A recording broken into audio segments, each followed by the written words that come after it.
The transport shuttle descended toward Galactic Commerce Station Meridian 7, and Peter Hammond pressed his face against the viewport while his wife, Amy, held their 10-month-old daughter Sophie close to her chest.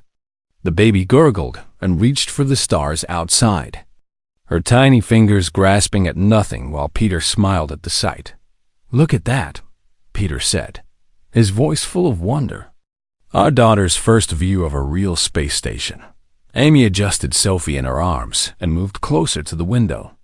The station sprawled before them like a massive wheel spinning slowly in the darkness of space, its lights twinkling across hundreds of levels and sections where thousands of alien species lived and worked together. "I still can't believe we're actually doing this," Amy whispered, kissing Sophie's dark hair. 6 months ago, we didn't even know aliens existed. And now we're moving to a space station, a shuttle pilot. A thin blue-skinned Zindari with 3 eyes turned his head slightly and spoke in perfect English through the translation device attached to his collar. "Human family Hammond, please prepare for docking. Residential Wing Delta awaits your arrival." Peter gathered their bags while Amy strapped Sophie into her carrier. The baby had been remarkably calm during the journey, sleeping through most of the trip from Earth and only fussing when she was hungry or needed changing. Docking process took another 20 minutes. And then they were walking through the station's gleaming corridors with their belongings floating behind them on anti-gravity sleds. Other passengers moved past them, species Peter had only seen in the orientation videos back on Earth, including a towering Krellian with 4 arms who nodded politely as he walked by. "Welcome, welcome," a cheerful voice called out, and Peter turned to see another human couple approaching with a baby carrier. "I'm Kevin Torres. This is my wife Michelle. And this little guy is Brandon." The 2 families shook hands enthusiastically while their babies stared at each other with the blank curiosity that only infants possess. Brandon, at 8 months old, was slightly younger than Sophie and had bright red hair that stuck up in all directions. "Thank goodness," Amy said with relief. "I was worried we'd be the only humans with a baby here." "There's one more family," Michelle said, pointing down the corridor where another couple was approaching with not 1, but 2 carriers. Greg and Katie Chun with their twins Emma and Jake. The introductions continued, and soon all 3 families were walking together toward the residential wing while their babies made various sounds and grabbed at anything within reach. Sophie had discovered her own feet and was trying to eat them, which made Katie laugh. "Looks like they're all at that stage," Katie said fondly, watching as her own twins attempted similar feats of flexibility. A security officer met them at the entrance to the residential wing, a massive 4-armed Krellian whose badge identified him as Chief Vornax. His scaled face was difficult to read, but his tone seemed professional and somewhat bored. "Human families, I am Chief Vornax," he said, his voice deep and rumbling. "I oversee security for this sector. Please note that our systems are the most advanced in the galaxy, designed by the Vraxis Collective to monitor and protect all residents." "That's reassuring," Peter said, shaking one of the chief's 4 hands carefully.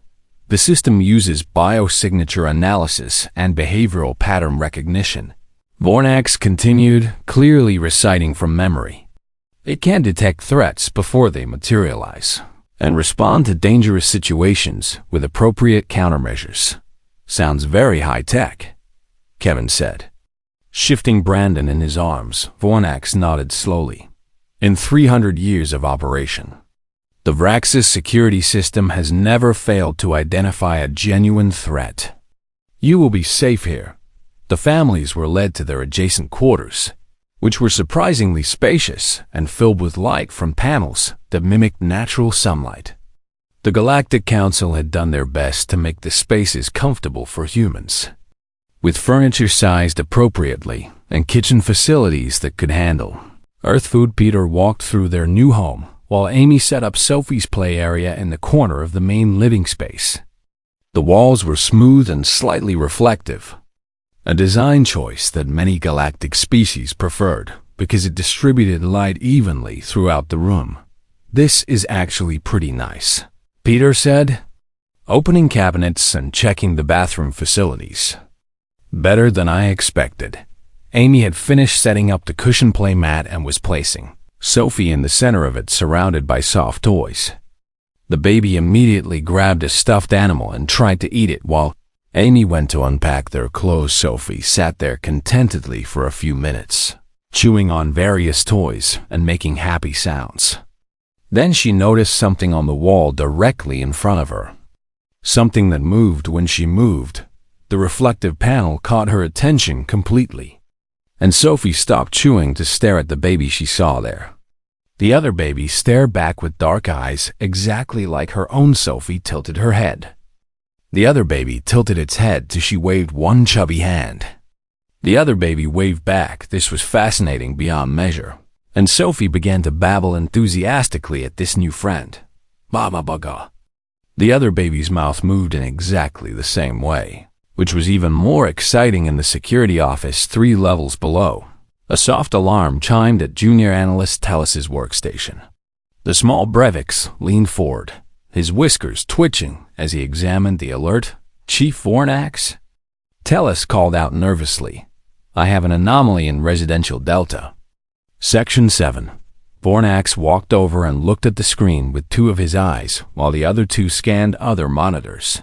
"What kind of anomaly?" "Dual apex predator signatures detected in single dwelling," Tellus read from the display.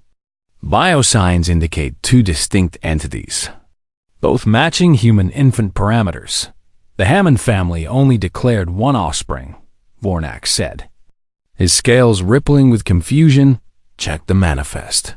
Tellus pulled up the family records. "Confirmed, only 1 infant registered. Female. Age 10 months, named Sophie Hammond," on another monitor. The security feed showed Sophie in her play area, rocking back and forth excitedly while making challenging sounds at the reflective panel. From the system's perspective, the biosignatures were clear. Elevated heart rate, intense focus, forward-facing predator eyes locked on target. Aggressive vocalizations. "Observe the behavior pattern," Vornax said, studying the footage carefully. "The infant shows classic pre-combat positioning." Tellus nodded anxiously. "Should we alert the parents?" "Not yet," Vornax decided. "Humans are new to the station. This may be normal behavior for their young, but flag it for monitoring."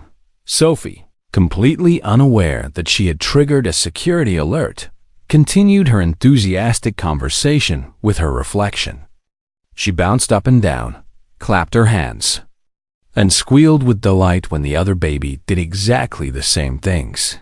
The security system recorded every movement and sound, analyzing them against its vast database of threat behaviors across thousands of species. The results were concerning. Territorial challenge display, dominance assertion, aggressive posturing, pre-combat excitement indicators. Vornax watched the data stream across his screens and felt a familiar unease settling in his chest. Humans were from a Category 4 death world. Their cubs born from a species that had climbed to the top of their planet's food chain through persistence and intelligence. And now one of those cubs appeared to be engaging in some kind of confrontation with an opponent. The sensors clearly detected, but the cameras did not show. "Escalate the alert to level 2, Vornax ordered quietly, "and keep monitoring. I want to know the moment this situation changes." Tellus's fingers moved across his console, updating the threat assessment while Sophie Hammond, blissfully ignorant of the concern she was causing, reached out to touch the reflective panel with one small hand. Her reflection reached back, and when their fingers met the cool surface, Sophie laughed with pure joy at this wonderful new game she had discovered. 3 hours after the Hammond family settled into their quarters, the security office received its second alert from Residential Delta, and this time the signal came from the Torres, dwelling 2 doors down from the Hammonds. Junior analyst Tellus felt his whiskers droop with worry as he pulled up the data. "Chief, we have another situation," Tellus announced. His voice tight with anxiety. Vornax turned from his conversation with the maintenance supervisor and approached the monitor bank with two of his forearms crossed behind his back.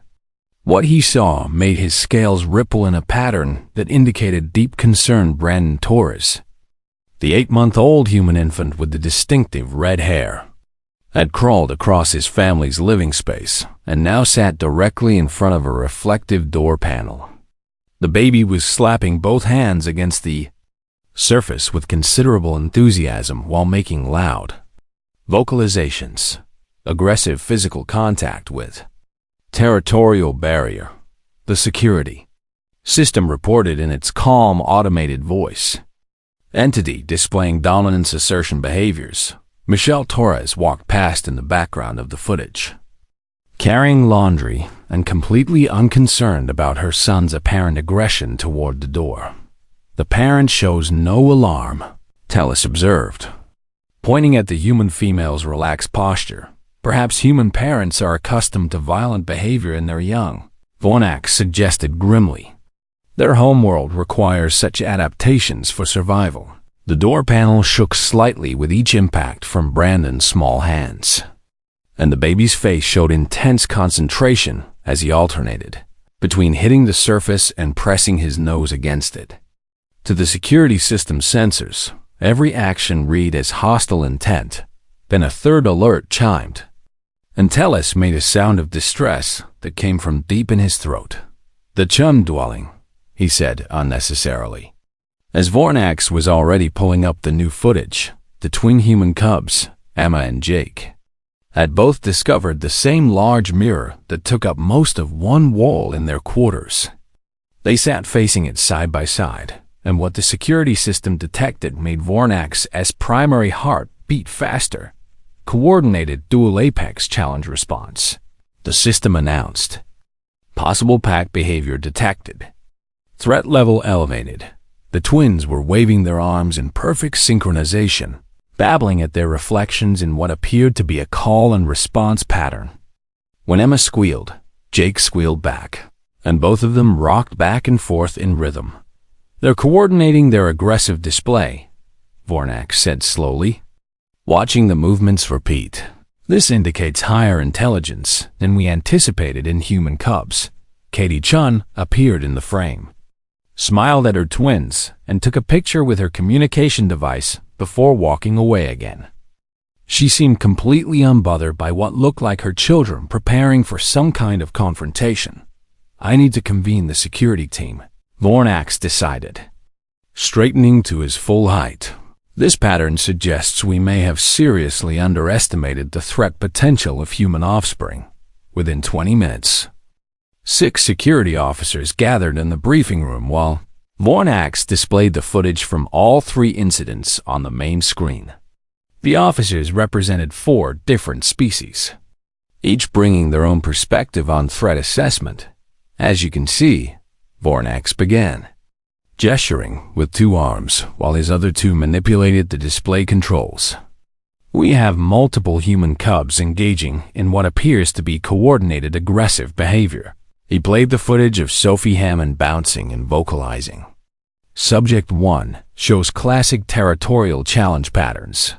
Intense focus, aggressive stance, dominance vocalizations. Next came Brandon Torres slapping the door panel.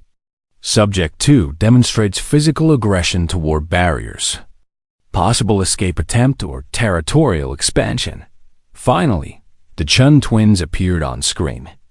Subjects 3 and 4 display coordinated pack behavior, suggesting human cubs may be capable of group tactics despite their apparent lack of mobility. A tall Pavonis officer named Rickstar leaned forward, his crystalline eyes reflecting the screen's light.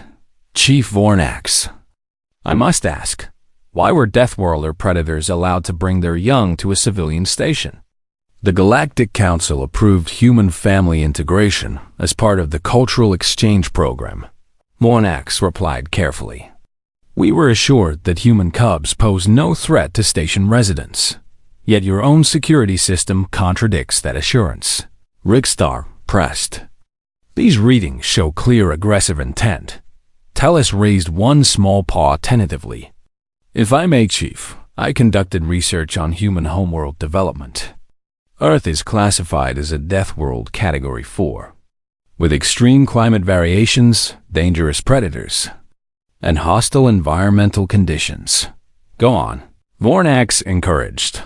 Human cubs are born nearly helpless, Tellus continued, pulling up data files on his tablet, but they develop combat-relevant skills very rapidly. By 6 months, they can grasp objects and bring them to their mouths, testing bite strength. By 8 months, they can crawl, allowing pursuit of prey or retreat from predators. By 10 months, many can pull themselves upright, preparing for bipedal combat stance. The security team absorbed this information with varying levels of alarm. So, these cubs, another officer said slowly, are essentially learning to fight before they can even walk properly? It appears so, Tellus confirmed nervously, and according to these bio-readings, they practice these skills constantly. Vornax watched the footage loop again, seeing the human cubs with new understanding. They weren't just playing, they were training, honing the reflexes that would make them effective apex predators when they reach maturity. We need more information, Vornax decided. Tellus, contact the human families and request a meeting to discuss child development. Frame it as a cultural exchange, not a security concern. Yes, Chief, Tellus said, making notes on his tablet. In the meantime, Vornax continued, addressing the whole team. Increase monitoring on all human dwellings. I want bio-readings every 5 minutes and immediate. Alerts if the cubs show any escalation in aggressive behavior. The team dispersed to their duties, leaving Vornax alone with the screens showing 3 human families going about their evening routines. Peter Hammond was cooking dinner while Amy fed Sophie something that looked like mashed vegetables. Kevin Torres was on the floor, doing some kind of exercise while Brandon crawled over his back. The Chen family was reading to their twins from a picture book. Everything looked peaceful and domestic. Yet the security sensors told a different story. Multiple apex predators in close proximity. Cubs developing combat skills. Parents encouraging aggressive behavior through positive reinforcement. Vornax's communication device chimed, and he answered to find council member Rickstar's face on the small screen. Chief Vornax, I've reviewed your security reports, the Pavona said without preamble. I'm calling an emergency council session to discuss the human cub situation. This could affect our entire integration program. That seems premature, Vornax objected. We haven't even spoken to the families yet. Your own security system has flagged multiple threat indicators. Rickstar countered. The council needs to know that we may have invited dangerous predators into civilian spaces. The call ended before Vornax could argue further, and he returned his attention to the monitors. As he watched, Sophie Hammond crawled back to her reflective panel and resumed her enthusiastic interaction with what the sensors insisted was another apex predator. The baby clapped her hands together and laughed, a sound of pure innocent joy that transmitted clearly through the audio feed. Yet when Vornax looked at the bio-readings, he saw elevated heart rate, increased respiration, and brain activity patterns that matched pre-combat excitement in dozens of predator species. Either the human cubs were extraordinarily good at masking their true intentions, or the security system was misinterpreting something fundamental about human behavior. Vornax hoped desperately that it was the latter, because if it was the former, the galaxy had seriously underestimated just how dangerous humanity's young could be. Sophie pressed both hands against the reflective panel and gurgled happily at her own reflection while the security system updated its threat assessment to level 3. High probability of imminent aggressive action. Vornax made a decision. Tomorrow he would visit the Hammond family personally, and observed this behavior firsthand. Because no amount of sensor data could replace direct observation when dealing with an unknown species. He just hoped he wasn't making a terrible mistake. The morning shift began with another escalation, and Vornax arrived at his office to find Tellus practically vibrating with anxiety while staring at multiple screens showing all 3 human dwellings. "Chief, the situation has worsened," Tellus said, before Vornax could even settle into his chair. All subjects resumed aggressive behavior within minutes of waking. Vornax examined the feeds and saw that Tellus was correct. Sophie Hammond was already at her reflective panel, bouncing in some kind of suspended seat that her parents had positioned directly facing the surface. Brandon Torres was crawling toward his door panel with what the system interpreted as determined pursuit behavior. The Chen twins had been placed in front of their mirror by their own mother, who appeared to be encouraging the confrontation. Why would the parents facilitate this? Vornax wondered aloud, watching Katie Chun smile and wave at her twins while they waved back at their reflections. "Perhaps it's training," Tellus suggested nervously. "Preparing them for future conflicts?" Before Vornax could respond, the security system's automated voice filled the office. "Alert Level 4. Multiple Apex Cub coordinated aggression event detected. Repetitive strike patterns consistent with war drums or intimidation display. Immediate intervention recommended." Vornax watched as Sophie Hammond bounced rhythmically in her seat, each bounce creating a small impact on the floor that the sensors registered as a deliberate pattern. Combined with her intense staring at the reflective panel and her wide smile showing small teeth, the system calculated an 87% probability of imminent violence. "Activate containment protocols," Vornax ordered. His decision made, "Seal Residential Delta and assemble first contact security team." Alarms began to sound throughout the residential wing, a low humming that indicated potential danger without causing panic. Automated announcements played in multiple languages. "Attention! Potential apex predator conflict in progress. All residents remain in quarters for your safety." Peter Hammond had been making breakfast when the alarm started, and he rushed to the door of their quarters, only to find it sealed. Through the transparent panel, he could see security officers in protective gear, assembling in the corridor. "Amy!" he called out, "Something's happening." "The doors are locked." Amy came out of the bathroom with Sophie on her hip, the baby still wet from her morning bath and wrapped in a soft towel. "What's going on?" "I don't know," Peter said, pressing the communication button beside the door. "Hello? Can someone explain why we're locked in?" A voice responded immediately. "Mr. Hammond, please remain calm. Security is responding to a potential threat situation. We will update you shortly." In the corridor, Vornax led his team of 6 officers, each equipped with non-lethal suppression fields designed to calm aggressive apex predators without causing permanent harm. He had contacted Ambassador Ryan Foster at the Human Embassy and received permission to intervene if the cubs posed a danger to themselves or others. "Remember," Vornax instructed his team, "human cubs may look small, but they come from a death world.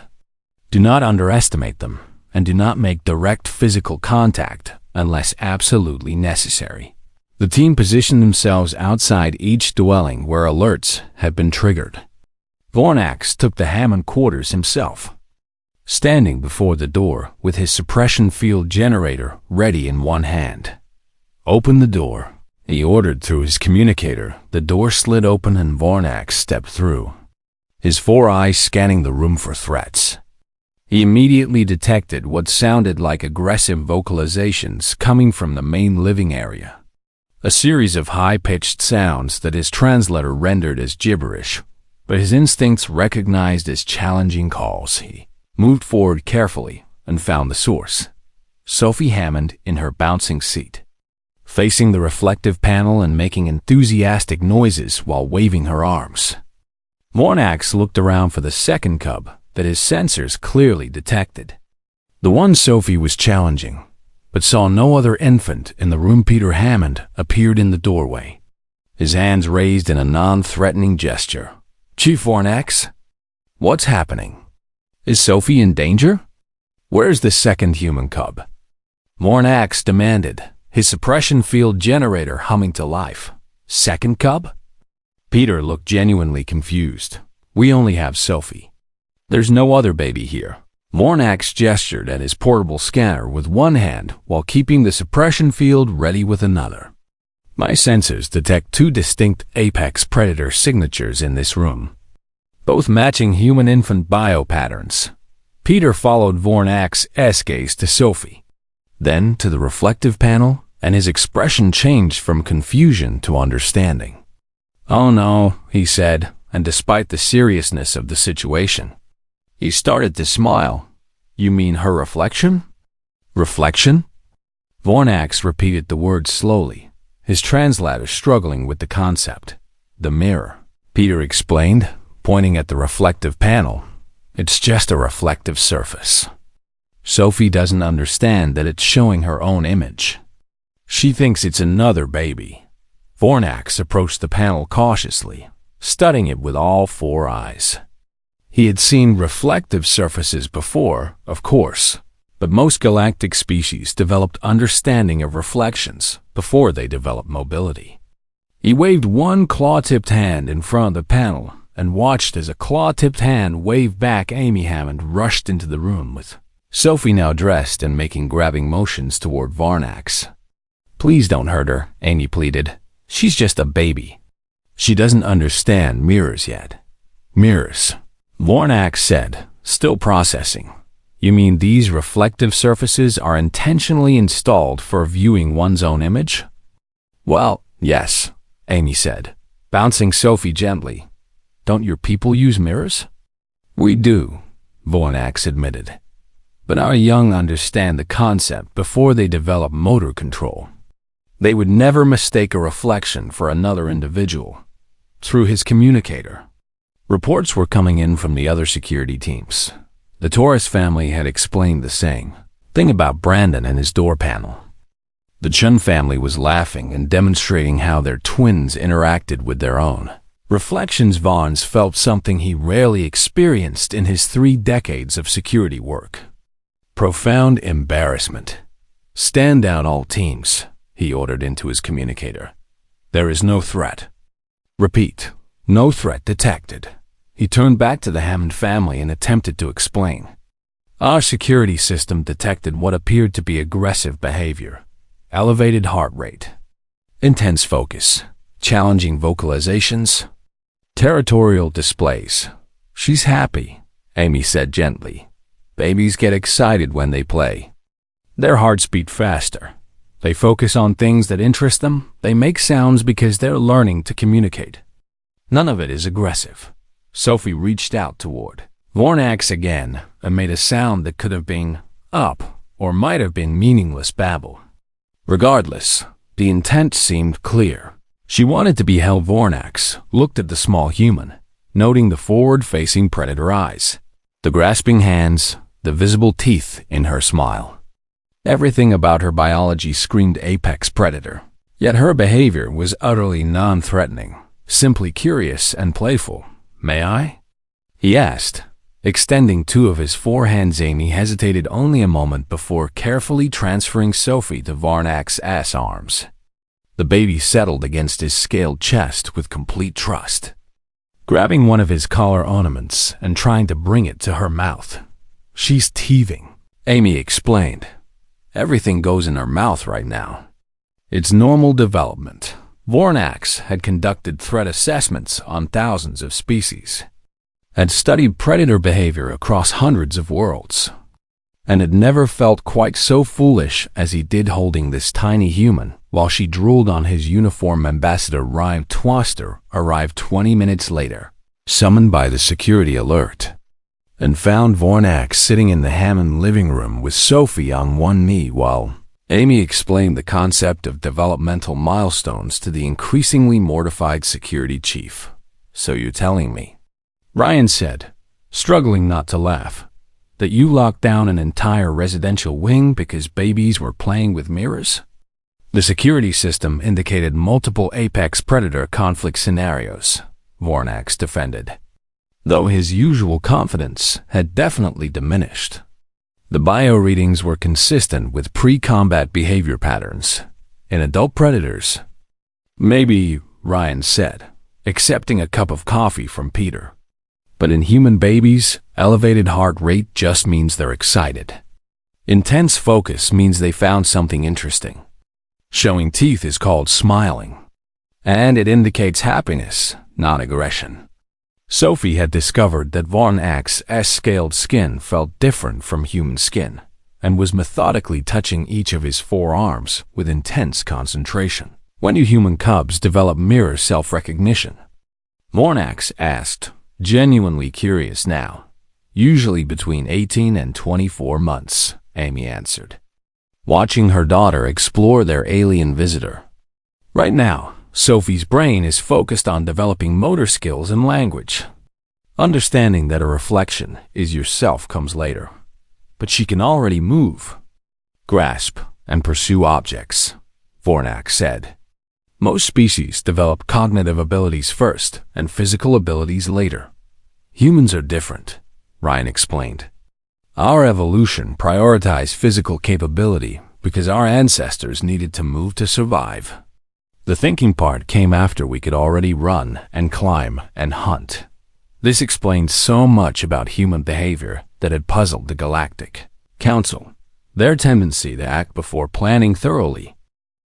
The emergency council session convened less than 6 hours after the mirror incident, and the circular chamber filled with representatives from across the galaxy, while Vornax stood at the central podium feeling distinctly uncomfortable in his formal uniform. Council speaker Tharnik, an ancient Quellan whose silver feathers rustled with authority, called the session to order with 3 strikes of the ceremonial gong. We gathered to address concerns regarding human cub behavior on Station Meridian 7. Chief Vornax, present your findings. Vornax activated the holographic display and footage of Sophie. Hammond appeared in the air above the podium, the baby bouncing enthusiastically while facing her reflection. Honored council members, I must report a significant misunderstanding regarding human developmental patterns. The chamber erupted in confused murmuring, and several counselors leaned forward with interest. 4 days ago, our security system detected what appeared to be multiple apex predator cubs engaging in aggressive territorial behavior.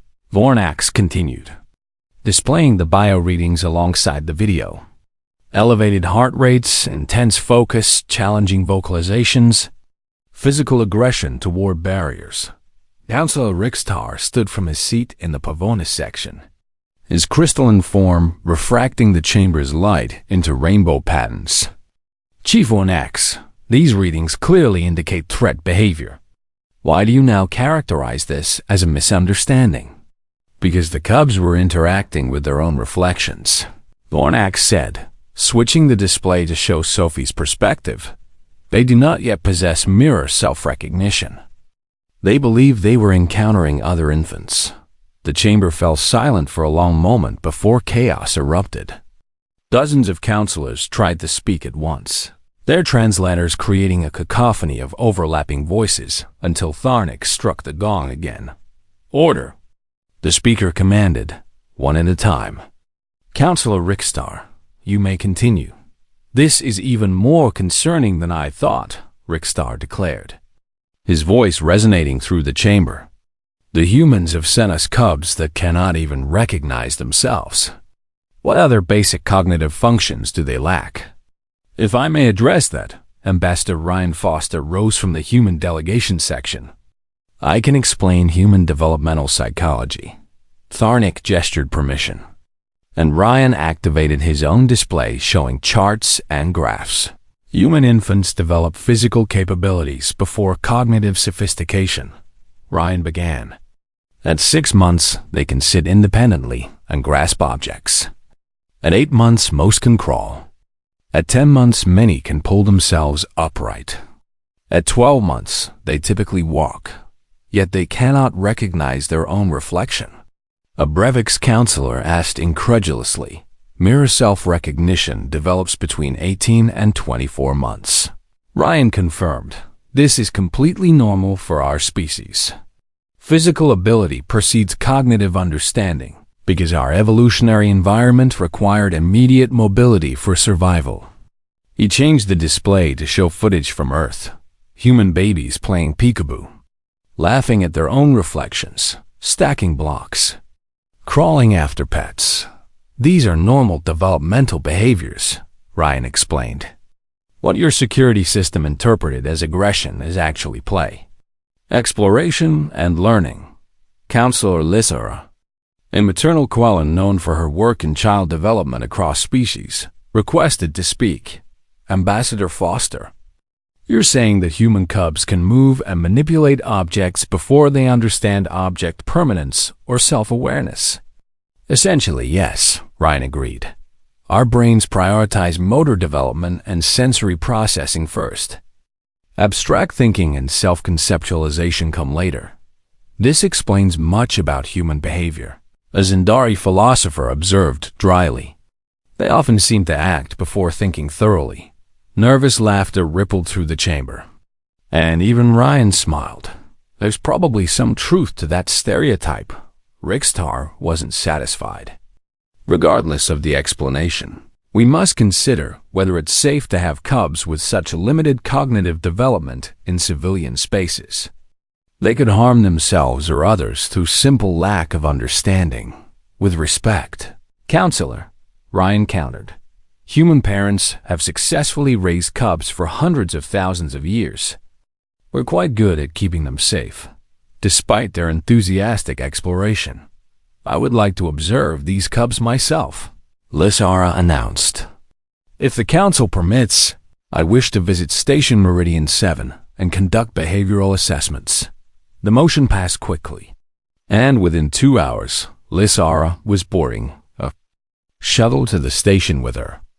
Scientific equipment and considerable curiosity, she arrived to find the 3 human families gathered in a common area while their babies played on the floor together under careful supervision.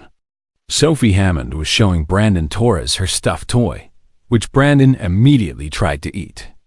The Chen twins were engaged in some complex game that involved crawling in circles and squealing. Ambassador Foster, Lissara greeted Ryan warmly. Thank you for arranging this observation. Of course, Ryan said. The families are happy to help you understand human development. Amy Hammond approached with Sophie in her arms. You must be Counselor Lissara. Would you like to see Sophie's mirror game? They moved to the Hammond quarters, where the now infamous reflective panel awaited, and Amy placed Sophie in front of it.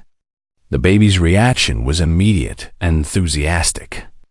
Waving both arms and babbling at her reflection with obvious delight, Lissara watched with her recording devices active, noting every detail. The baby's facial expression showing pure joy, the complete lack of actual aggression. The playful quality of the interaction. She thinks she's found a friend? Lissara asked softly. Every single time. Amy confirmed with a fond smile. She never gets tired of her mirror friend. Sometimes I'll find her just sitting here, having whole conversations with herself. Sophie reached out and pressed both hands against the reflective surface, then looked back at her mother and laughed as if sharing a wonderful joke. Something in that moment touched Lissara deeply. She had studied child development across hundreds of species, but she had never seen a cub take such pure joy in something so simple, even if that joy came from a fundamental misunderstanding. May I hold her? Lissara asked. Amy transferred Sophie carefully, and the baby studied the Quellen's silver feathers with fascination, reaching out to touch them gently. Soft, Sophie said clearly. One of her few words. Yes, soft, Lissara agreed, her feathers ruffling with pleasure. You're learning language along with everything else, aren't you, little one? Over the next 3 hours, Lissara observed all 3 families and their cubs. documenting behaviors that range from mirror play to attempting to eat furniture to spontaneous napping in the middle of playtime. She returned to the council that evening with her findings. Honored members, I have observed the human cubs extensively, and I must report that they pose absolutely no threat to station residents. Rixtar looked skeptical. Yet they exhibit all the physical capabilities of predators? They do, Lysara acknowledged. But those capabilities are focused entirely on exploration and learning. I witnessed one cub spend 20 minutes trying to fit a round block into a square hole, completely absorbed in the problem. She played footage of Brandon Torres attempting this very task. His face scrunched with concentration. This is not a predator planning an attack. This is a young mind learning about spatial relationships. The council watched as Sophie played peekaboo with her father, shrieking with laughter every time he appeared from behind his hands. And this? Lysara continued. The human calls it peekaboo. It teaches object permanence, the understanding that things still exist even when you can't see them. More footage showed the Chun twins engaged in parallel play, each doing their own activity while sitting near each other. Human cubs are social creatures, learning to interact with their world and each other. Yes, they come from a harsh planet and have strong physical capabilities, but they use those capabilities for learning, not fighting. What about when they mature? Another counselor asked, will these playful cubs become dangerous adults? That depends entirely on how they're raised, Lysara said firmly. Like any species, humans are shaped by their environment and education. I saw nothing in these cubs that suggests inevitable violence. Only natural curiosity and remarkable adaptability. The debate continued for another hour, but Lysara's observations had shifted the tone considerably. Eventually, a vote was called on whether to restrict human families from stations until cubs achieved mirror self-recognition. Motion failed by a significant margin, and a counter-proposal passed instead. All station security forces would receive training on human developmental behaviors to prevent future misunderstandings as the council dispersed. Ryan Foster approached Lysara with genuine gratitude. Thank you for taking the time to truly understand our children. Thank you for allowing me to observe them, Lysara replied. I learned something important today. Intelligence develops differently across species, and we must not mistake different developmental patterns for deficiency. Back on Station Meridian 7, maintenance crews began installing small signs near reflective surfaces throughout the residential areas. Reflective surface may cause confusion in species with delayed self-recognition development. This is normal behavior, not a security concern. Peter Hammond read one of the signs and couldn't help laughing. Our daughter is so famous that she got her own warning. 6 months had passed since what station residents now called the Great Mirror incident, and Chief Vornak stood before a classroom full of security officers from across the galaxy presenting his newly developed training program. Understanding Human Cub Non-Threatening Behaviors.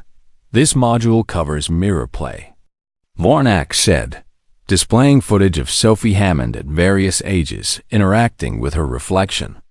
As you can see, the intensity of the behavior decreases as the cub approaches mirror self-recognition.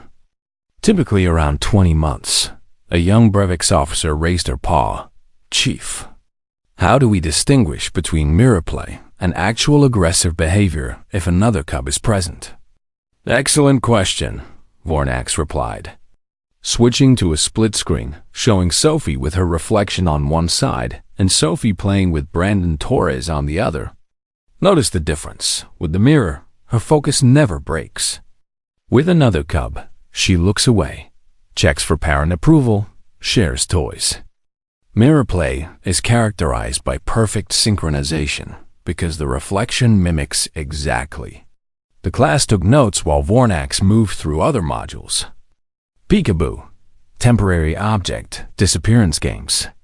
Not cub distress, teething on furniture, oral exploration. not attempting to consume station property, and happy screaming, excitement vocalizations, not distress calls.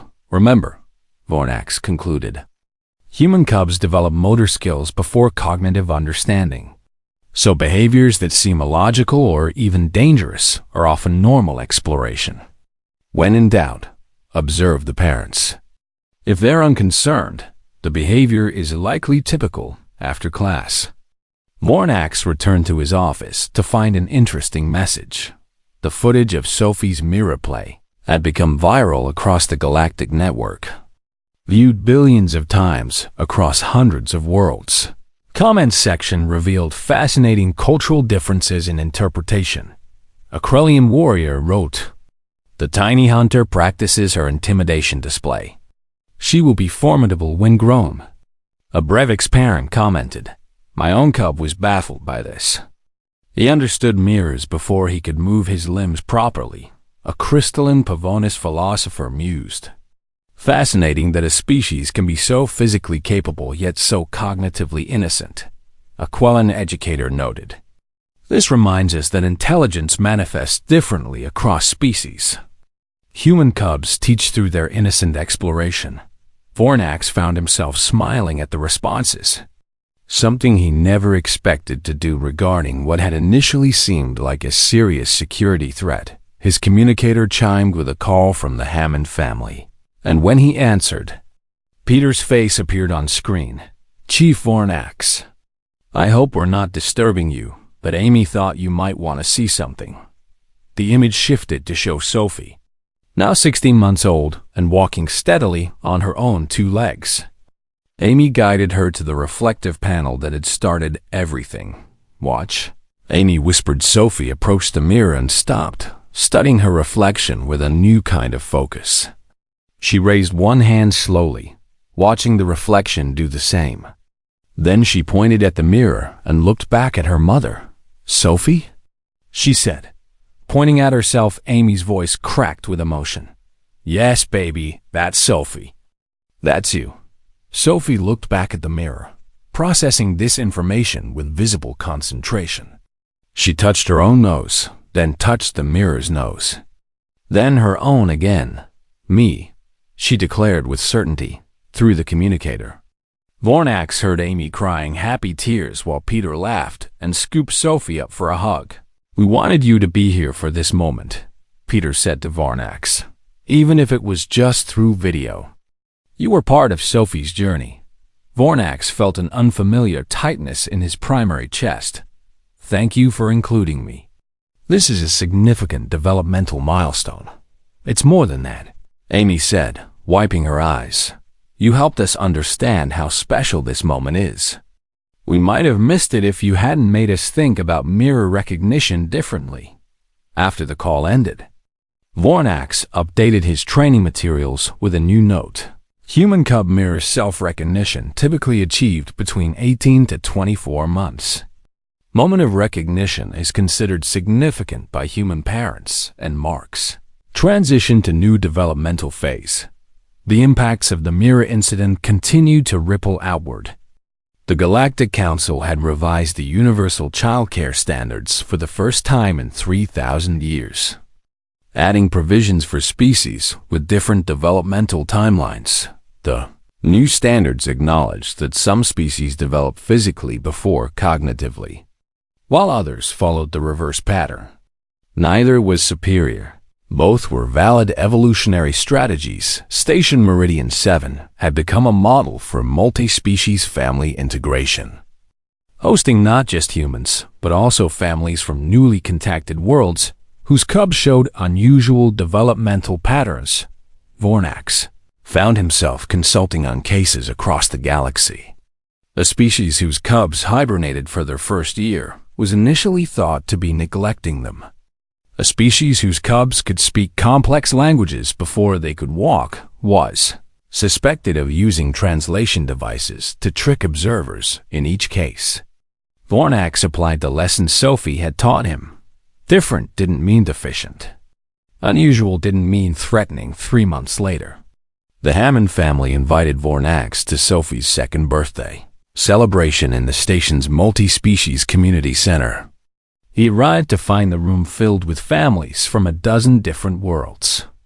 Their cubs playing together under the watchful eyes of parents who had learned to appreciate each species' unique qualities. Sophie, now confidently walking and speaking in short sentences, ran up to Vornax the moment she saw him. "Vorn," she called, having never quite mastered his full name.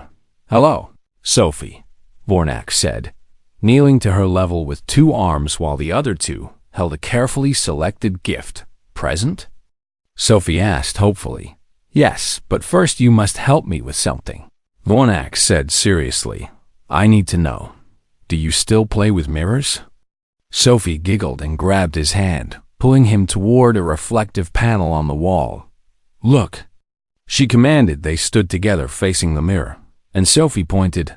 "That's me, and that's Vorn." "Very good," Vornax said warmly. "You understand now. But sometimes," Sophie confided, leaning close as if sharing a secret, "I still wave at me, just for fun," she demonstrated, waving at her reflection with exaggerated movements, then dissolving into laughter at her own silliness. "Just for fun," Vornax repeated, understanding something profound in that simple statement. Humans didn't stop playing even after they understood the game. They found joy in the act itself, regardless of logic. The party continued with controlled chaos as human cubs mixed with alien young, each group learning from the others. Brandon Torres was teaching a Brevix cub how to stack blocks while the Brevix taught him patience. The Chen twins were engaged in a cooperative game with 3 Quellan fledglings, building something elaborate with mixed success. Peter Hammond approached Vornax with cups of punch. "It's amazing, isn't it? 6 months ago, we were locked in our quarters while you tried to figure out if our babies were dangerous. 6 months ago, I was foolish," Vornax admitted. "I relied on sensors instead of observation, on data instead of understanding. You learned," Amy said, joining them with a sleeping infant from another human family cradled in her arms. "And then you taught others. That's what matters." Ambassador Ryan Foster arrived late, apologizing profusely. "Sorry. Emergency council meeting. They want to establish a formal program for cross-species childhood development studies. Will you lead it?" Vornax asked. "They want both of us," Ryan said with a smile. "A human who understands alien perspectives and an alien who understands human development. Apparently we make a good team." Before Vornax could respond, Sophie returned with her gift unwrapped. A children's book about reflections and light, specifically designed for species learning mirror self-recognition. "Read?" Sophie asked hopefully. Vornax settled into a chair size for his frame while Sophie climbed into his lap, the book open across his knees. Other cubs noticed the story starting and came over, creating a multi-species audience as Vornax read about how light bounces off surfaces to create reflections. He thought about how far they'd all come. Sophie had taught the galaxy that understanding required looking beyond surface data, that different developmental patterns were natural and valuable, that innocent exploration should never be mistaken for aggression. The galactic community was stronger for learning these lessons, even if they'd learned them from a 10-month-old human who just wanted to play with her mirror friend when the party ended and families departed. Vornax helped clean up while Sophie fought sleep in her father's arms. "Thank you for coming," Peter said sincerely. "It meant a lot to have you here." "Thank you for teaching me," Vornax replied. "Sophie changed how I understand not just humans, but all species. She taught me that the galaxy is more wonderful in its diversity than I ever appreciated." Walking back through the quiet station corridors, Vornax passed one of the reflective surface warning signs and paused. He waved at his own reflection experimentally. Feeling slightly foolish, his reflection waved back, and Vornax found himself smiling. Maybe Sophie was right. Maybe there was value in play even when you understood the game. In finding joy simply because something was fun. The security office was quiet when he arrived for his night shift. but his screens showed the station peaceful and secure. In the Hammond quarters, he could see Sophie finally asleep in her bed.